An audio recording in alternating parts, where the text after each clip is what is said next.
So this is a life of a dad. So the last 4 years, this has been sitting in my workshop. And while it's not that big, it gets in the way and it's just been bothering me. So it's supposed to fit up there. Now, of course, 4 years ago, it was sitting over here and there was no doorway. And so the refrigerator was right here. Now it's over here. Now, unfortunately, the plans, the lady had this refrigerator up against that wall, but then you couldn't open the door because the door goes past. That's precarious as fuck. So we rearranged the cabinets, and then I moved the wall. Unfortunately, I moved the wall, about half an inch too short, about that much too short. So I had to kind of close that up. So the cabinet's gonna stick out there, but she'll never notice. So the past couple years, this cabinet's just been sitting in two 2x4s. It's been pissing me off. So this will get it up so I can pull my refrigerator out and fix the water maker, ice maker thing. And now it's not a permanent install because I got to do it with the floor. I got the old floor, new floor, two different heights. Eventually it's going to be retiled or wood, I don't know. Then this cabinet fits on top of there. Now, of course, to make life more challenging, the cabinets are the same height or depth. So I built this 2x4 blocking back there. The gap is 3.5 inches and used some shims. And I kind of screwed those temporarily together.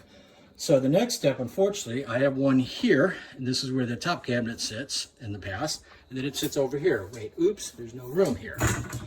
So it's gonna sit up here, and then I'm built another frame there to fit up there so that the cabinet's bolted in like this is, and this ain't going anywhere. When I'm all done, I gotta put some more screws at the bottom, but I gotta put some shims underneath, which is easier done. Ooh, look, a new drill. It's really cool. It's articulated. And it's all sorts of attachments. So this will attach on the back to these crafty pieces of fine carpentry, which should be attached to the wall. And that's the goal. Then this gets bolted to this. Then I'm going to put one piece of 1x4 up yonder here just to kind of support it, because it'll be sitting over, actually be sitting on here. So I don't know what I'm going to be supporting. Maybe that little corner there or something. This is my airbag. I usually have to push the cabinet to the wall. Now it's level. I have to put some shims down there at some point. So off we go. Okay, so where are we at? She's in. She's not exactly where I want her, but she's in. Remember, all this is going to come out when the floor gets done. She bolts into the wall.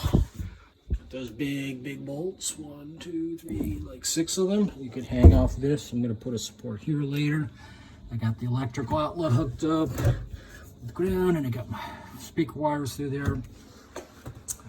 So we're looking pretty good. Just need to button it up, clean it up a little bit, put the receiver back, and hook up Alexa. Fun. Okay, so we cleaned up, remounted the stereo. We got our favorite artist playing, and tomorrow we'll come back and put a support in here all the way to the floor.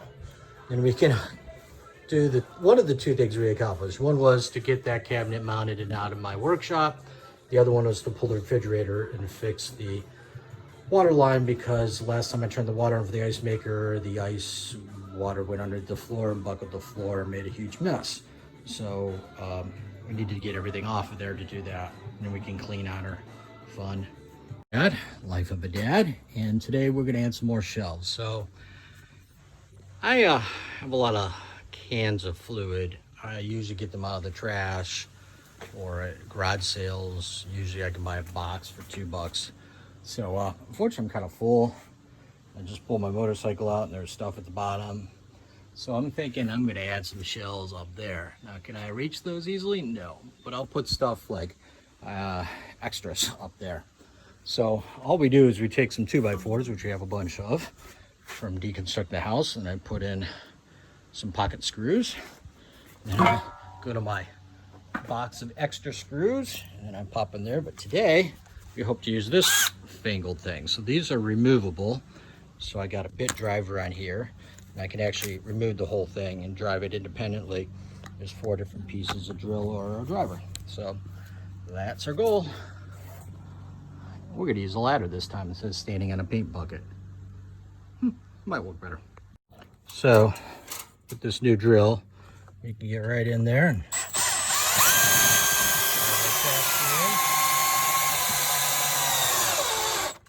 and we don't even have to take the stuff out on the shelf. Ta-da.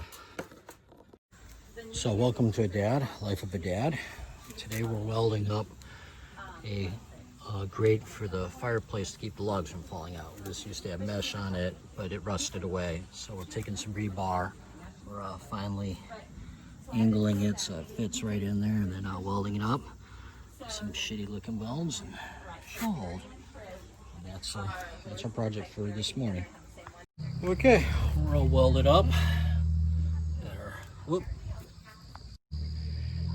Okay, well, we have an outdoor fireplace, and now we don't have to worry about the logs falling out, at least the big ones. Got some good welds in there, using the right rod.